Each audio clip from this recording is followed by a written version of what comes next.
পরে যখন আমার ক্যালকুলেট করে দেখা যাবে যে আমার ট্যাক্স ওইটাই হয় না, তো তাই তো আমার ওই টাকাটা ফেরত পাওয়ার কথা। এই ফেরতের বিষয়টা আমাদের কেন সিস্টেমের ভিতরে এখনও এস্টাবলিশড হয়নি বা হয়নি, এইটার ব্যাপারে আমরা বিশেষভাবে জোর দিয়েছি। কারণ তাহলে আমার এআইটি দিতে অসুবিধে নেই।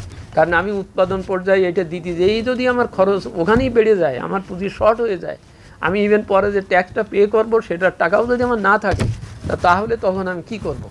এটা সেই জন্য দুজনের ভিতরে এটার থাকার ব্যাপারটা হবে। আর এখানে আমরা যেটা স্টাডি করি, আমরা যেটা দেখেছি, দুটো জিনিস আমাদের খুব ইম্পর্টেন্ট করতে হয়েছে, আমরা সাজেশন দিয়েছি বা দিচ্ছি। একটা হচ্ছে ওই যে বলেছেন ওই কর রাজস্ব বিভাগ আর কর নীতি বিভাগ, মানে নীতি বিভাগ দুটো আসলে আলাদা হতে হবে এবং দুজনেই প্রাজ্ঞ, তারা যে সার্ভিসে তারা যে আছেন, কারণ তাদের দিকে লক্ষ্য রাখতে হবে। অবশ্যই অভিজ্ঞতা অর্জন করেছেন তারা, ওই যে বললো বহুদিন যাবতে একটা অফিসার ওখানে থেকে অভিজ্ঞতা হয়েছে, তার অভিজ্ঞতাটাকে সম্মান করতে হবে।